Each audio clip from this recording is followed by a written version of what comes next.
Yeah, so I'm sure you've all heard me talk about, well, people are always making fun of me about talking about Robin, the magical French guy, lives in Quebec, and he builds magic guitars, and they're magic, and you play better because it's magic, and they're just magical things, and Robin.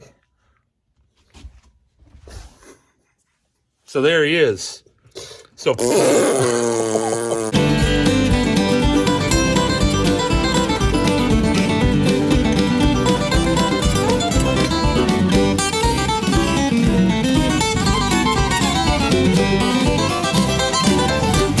Guitar stuff with John.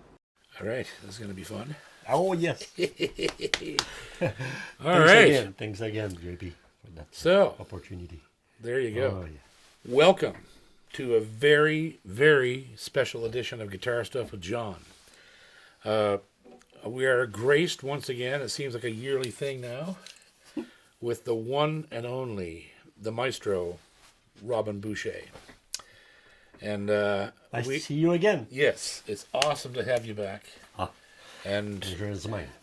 there's all of you know how much I love him and his guitars, and I get contacted by hundreds of you. I think we're probably into the thousands by now of people that have bought the guitars or went to see them or traded other guitars for Bouchers, or the stories are so many. But everybody that comes into contact with one of this man's guitars, they're changed somehow. And it happened to me on numerous occasions, well, 11 times now. But early on, right? And that's what I wanted this video to be about, because our main man, Guillaume, and I have been talking for at least 2 years about doing a full-on kind of retrospective about how my signature model came to be. Ah, great idea. And it is a great idea, and I didn't want to do it without you, because it just seemed like any other guitar stuff with John, right? And I have featured the guitar way early on in the channel. I did all the Bouchers I own, and then we did the big movie we did about. Yeah. That was great. Yeah. The people loved that. Ago. Yeah, it was nice. And so I wanted to talk a bit about my guitar and how it happened. And it's actually a good story. And we can't really tell the story without talking about this guitar, which I call Yogi. And so this guitar here is a triple 012 Studio Goose. Now this would have been before the Heritage series, right? This Yes, was, they didn't call this a Heritage. This Actually, was 1 year before the exactly. Yeah.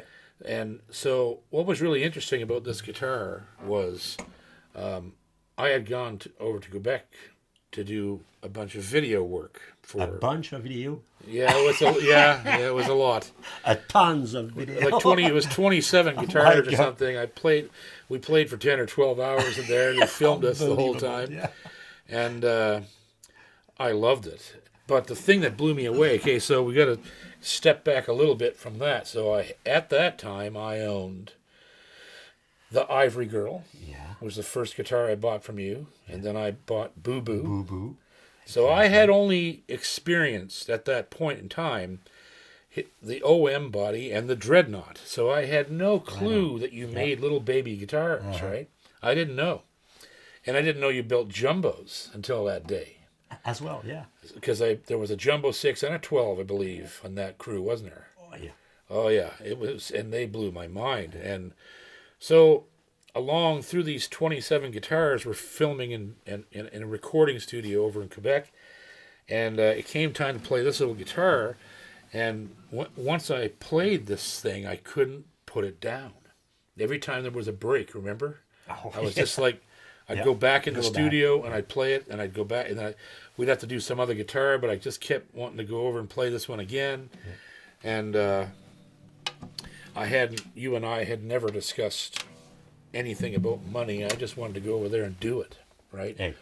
And because it was so exciting to me to not only have a Canadian builder in my world, but somebody who built guitars this good was just like, it was unheard of, right?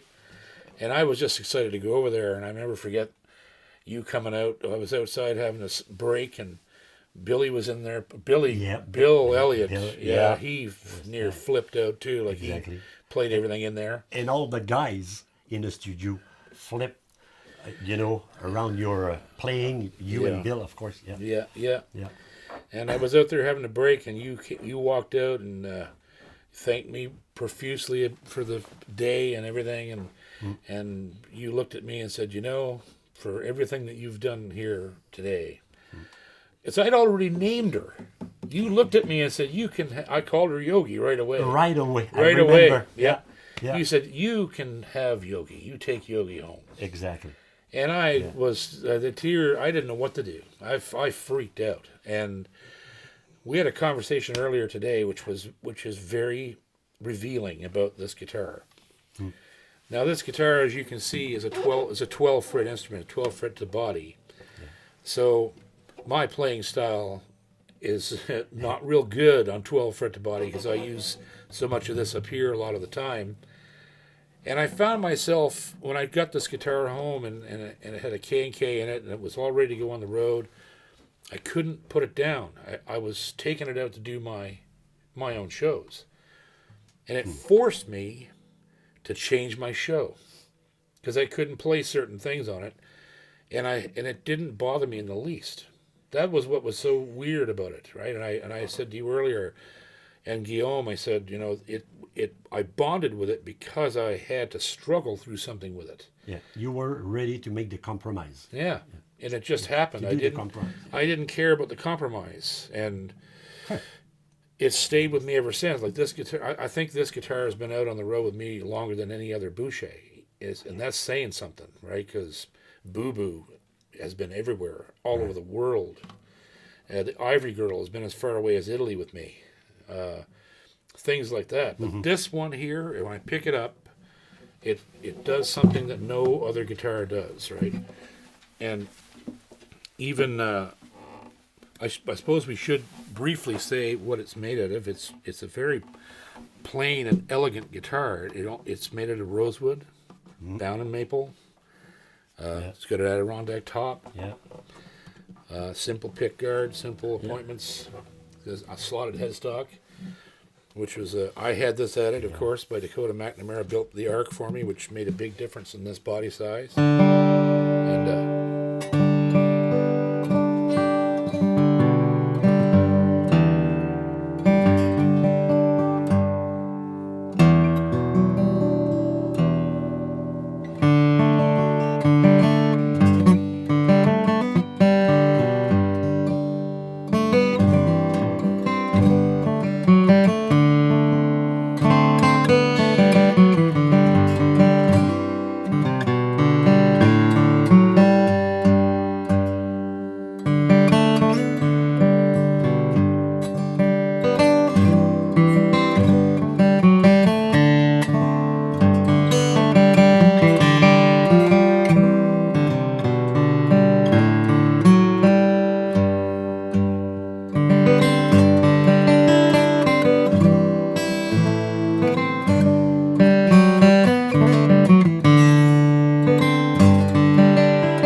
just unbelievable. The voice it has. Well, And you play so good.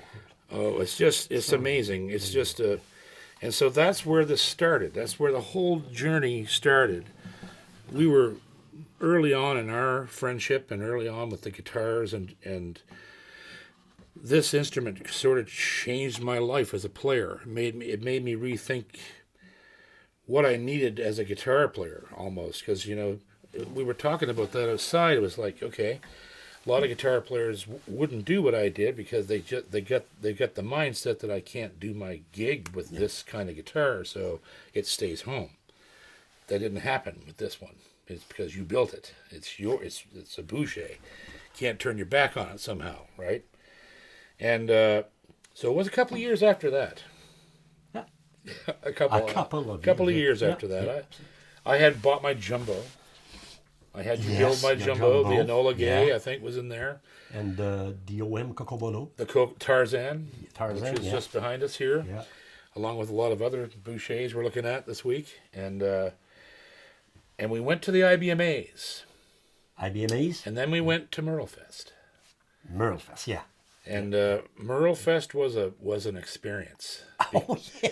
Because it was I was laughed awesome. there. Oh, oh yeah. Oh, you make me Oh laugh. yeah. Yeah. Oh. We were waiting. We were waiting for you guys, me and Bill. Bill, We got yeah. dressed up in Guillaume. matching overalls. And he was brand new in the gig, and we were thinking, okay, we're going to freak this guy out, because I knew you. We were all right, but I was trying to mess with him. And we said, how can we do that? We really got to freak him out. So we went to the local farm store, and we bought 2 sets of matching blue denim overalls, like striped railroad guy ones, right? And 2 straw hats. Yeah. And then we drank about a 2-4 of beer and waited for you guys to show up. And by the time they got there, me and Bill were polluted, and they're walking up the parking lot looking for their rooms, and me and Bill are hanging off the balcony going, "How you doing, boys?" We're just freaking right. And Guillaume didn't know what to do. Didn't know what to do. And that was it. We were the best of friends. It just was a family situation for the rest of the week. Right? Absolutely, yeah. It was incredible, and I loved it because I had played Merlefest a couple times before in my career, and it was the first time I went there as an exhibitor, right? And we were sitting in that tent with a lot of really good builders and good players coming by, and Richard Bennett was there, and the young kid there that played with the floating hand, a little fella. He's famous now, really famous. Can't remember his name right off the top of my head, but he's guys like that were just hanging around all the time. And John Pierce was across the way, and they were old endorsers of mine, and Deering was there. They're friends of mine, and I was given a fiddle. Yeah. Remember that? Exactly, yeah. Bob I remember. Kogut gave me one of his violins. I couldn't believe it. I cried for 2 days. I still have it here. It's my main fiddle. Yeah. And one of the conversations that happened that week was sitting around an old plastic table in front of the hotel, and you guys were working on Richard Bennett's signature model, and which was a great success among the bluegrassers. I think a forerunner to what's happening now with the Rocket, with guys like Jake Workman playing those, and like those guitars have just exploded on the American scene. Yeah. But one of the things that we started talking about was, what would my signature model really be, right? You know, we didn't know. No. We just status. We make a status about what would be the size of the guitar, because you fall in love with Yogi. Yep. Yeah. And then we started talking about how could we mitigate the missing frets, and it's like, well, it should have a cutaway maybe. Yeah. Which had never been really done before on a triple O body. It's just not At that time, we were not doing any cutaway on the triple O 12 fret body. And I never saw it myself in any other guitar. I really haven't. Okay. It's fairly rare, I think, because 12 fret bodies there's a reason for them, right? Yeah, it's a challenge to do a cutaway on a 12 And fret. I would imagine some builders would look at that and think, well, if I take that much material out of the top and sides, it's going to affect the sound badly, right? Yeah. And but I knew, I could see the wheels turning on him, and he looked at me and he said, "I'm going to build you the best triple aught guitar you ever saw."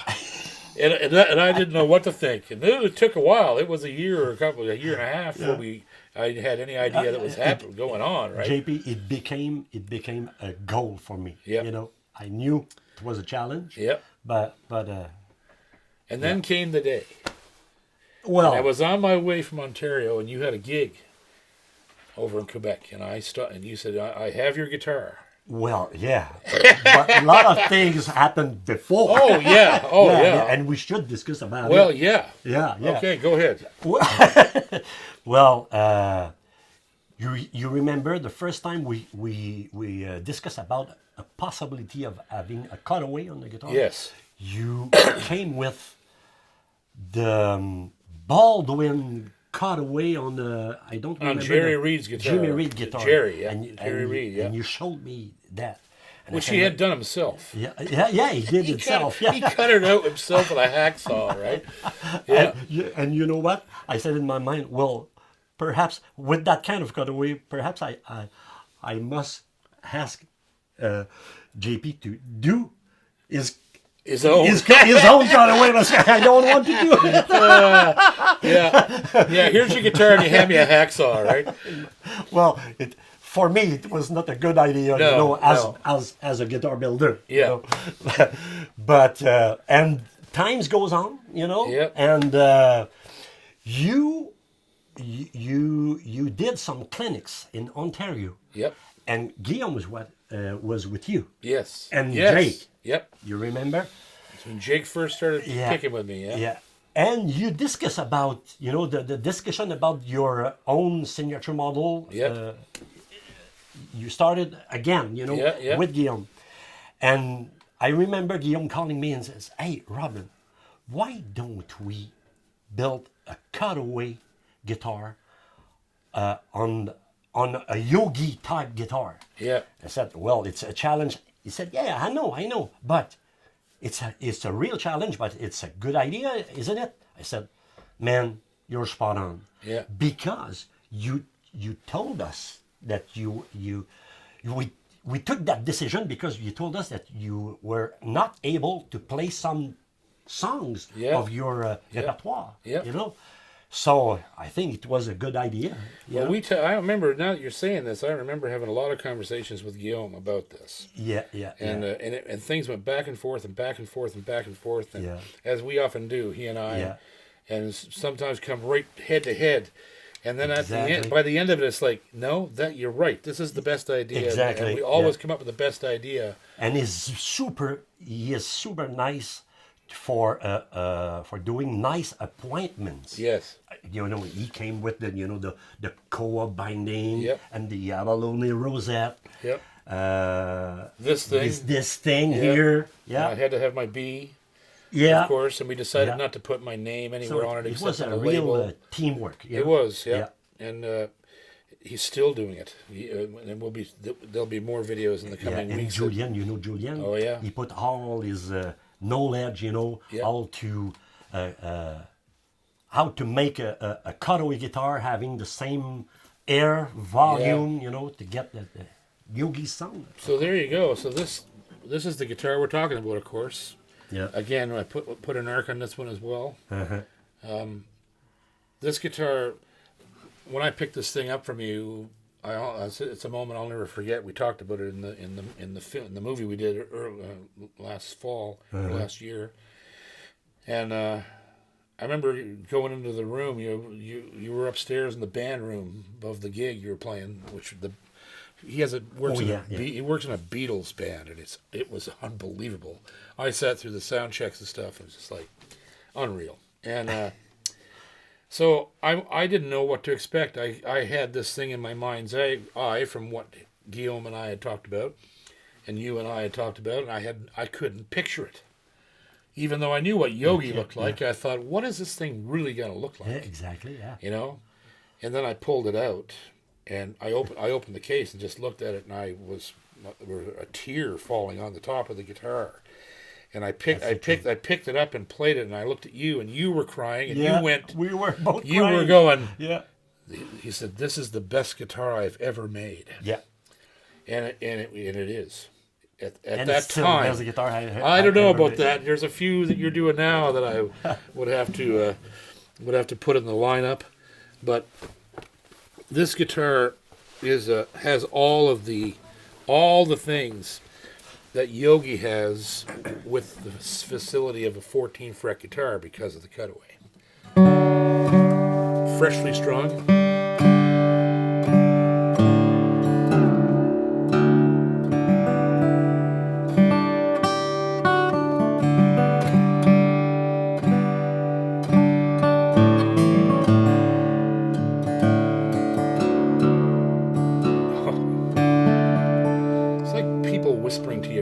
down a long hallway. A long sustain. You can hear the voices in it.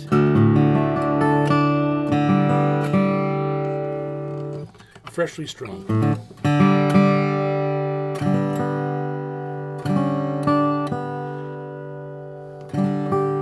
Another thing I learned from you because of these guitars, how to string a slotted head guitar.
It's just the best sounding guitar. It's just the best sounding guitar.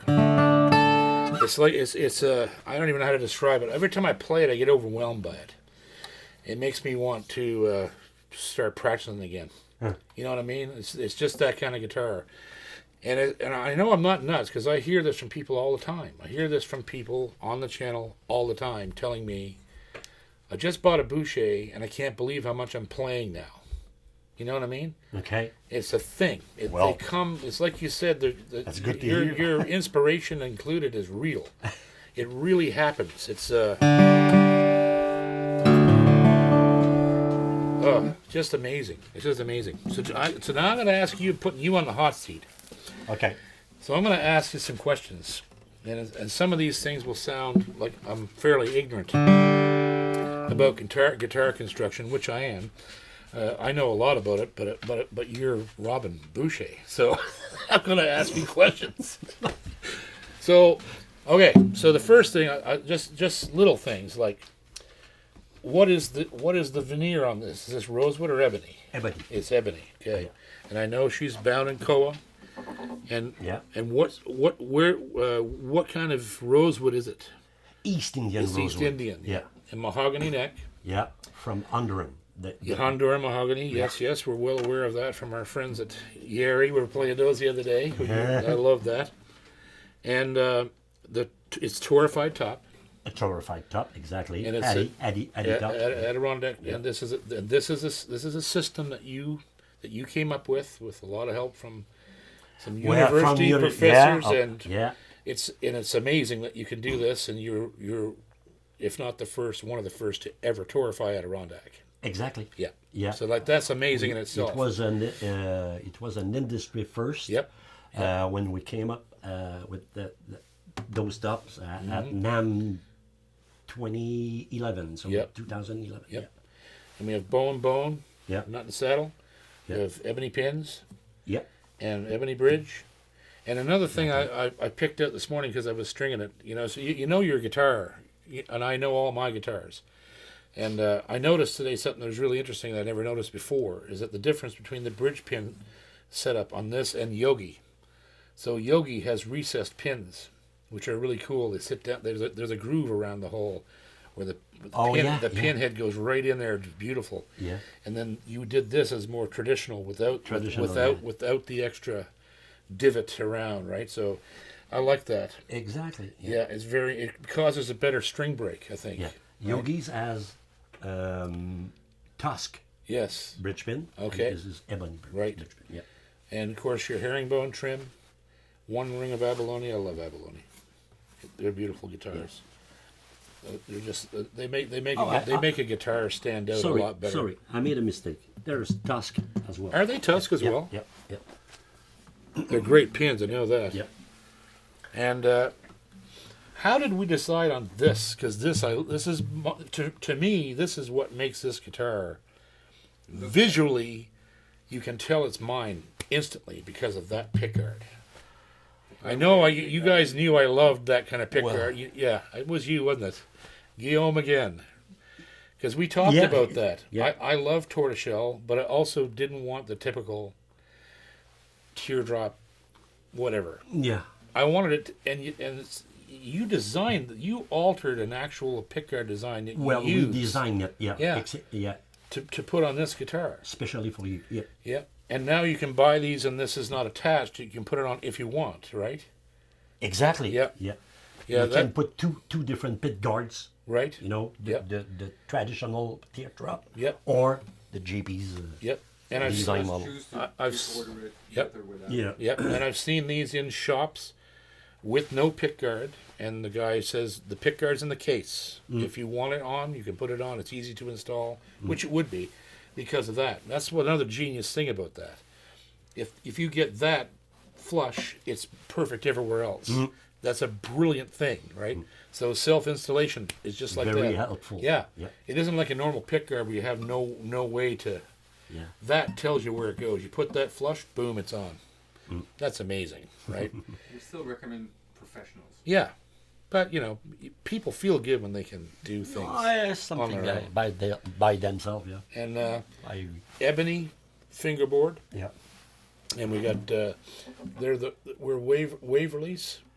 There's Goto. There's a Goto, Yeah. Which I had one fail long time ago, not on this guitar, but on Yogi. And Julian replaced it for me. Okay, yeah. Actually, I walked in and he's like, I said, It's really rare. It is really Goto rare. are Yeah. super sustainable. Yeah, it was my fault probably. The button came off. And I maybe had knocked it on something and I was tuning it one day and the button went, oops. Oops. It went right back on. You could have put it back on, no problem, right? And I took it to Julian. This is a good example of the kind of customer service that Boucher gives. I walked in and I said, I got a button off, Julian. And he goes, oh my God. He said, change all machine heads off. And I said, no. That's the real Julian. No. The whole new set. He put a whole new set of machine heads on me, like in 10 minutes. It was done, right? I was like, man, you didn't have to do that. Oh no, we can't have that. It's like, You repolished it. yeah. Like Repolish it, and it was Yogi that it happened to. Yeah. And, Like I said, a few minutes ago, it's a teamwork, and I'm surrounded by the best team on the planet. Yes, you are. Yeah, I'm super proud of it. Yeah, and I'm a lucky guy. Yeah, you are. And everybody should know that, and you do. Like the people that talk to me about Boucher all the time, they know. There's so little occurrence of somebody bringing a guitar back to you because there's something wrong. It never happens, right? But when it does, you couldn't get a better guy than Guillaume and Julian are there like that, doing what everything has to be done, right? And of course, there's no one with more honor than you. You stand behind everything you build, and in a very personal way. Like a lot of guys build guitars and just put them out there, and they'll stand by them, but they don't take it as personally as you do. You really feel Perhaps, it. Yeah. It's they're like little. I told you, passion affair. It's it's a culture, Yeah. you know, inside of Boucher Guitars team. We were laughing yesterday because I called all my Bouchers my kids. And I know all of everything. They're my children, right? That's my little babies. So they're all named. They all have a certain time and part in the rotation of the road trips. And yeah, it's awesome. The only one that I haven't got out on the road yet is Merlin. Okay. She doesn't even have a pickup in her yet. I'm going to put an SGI in her and pretty soon and take her out. Okay. But we might pull her out here after a while and see about her anyway. But would you mind playing a tune with me? We could play a tune. Really? Because guess what he has? Show him what you have. Show him what you've got there. Well, okay. So this is really funny. This is really You will cool. be the lead? Yes, yes. Oh, yes. No. Yes, yes. Okay. I have a pick. So this is All right. number one, So, and that is number two. Well, this is one actually 0. Well, 0, yes. yeah. And that's number one. That's number one. So these are the first two ever made. And I have to say, because this is kind of cool, right? But this guitar became one of your best-selling models ever, right? Yeah. Yeah. One of our best models Yep. Yep. and our best sellers. Yep. Yeah. And In the next year or so, I'm told 6 months. next Yeah. 6 the 100th one will be built. exactly. Yeah.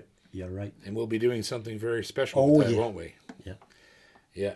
So And, that's we built thousands of guitars since 2005, and I decided to keep one guitar yeah. in the shop. Right. And do you know which one? That is The so second awesome. one that we built. That is for so you. awesome. That is so awesome.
Oh, thank you so much. Robin Boucher, the J.P. Cormier signature model, Yeah. number 0 and number 1, right here.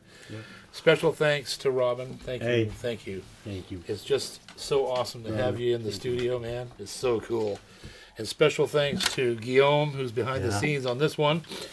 We're going to be doing a few more review videos before they leave, so they'll show up in the coming month. And big thanks to the lovely Ginger. The lovely Ginger who is in the house, and she is producing and pushing all the buttons and making us look good, which is very difficult because we're old and ugly. Anyhow, we love you. I just threw my pick at my own self. And we'll see you next time on Guitar Stuff with John. See you soon.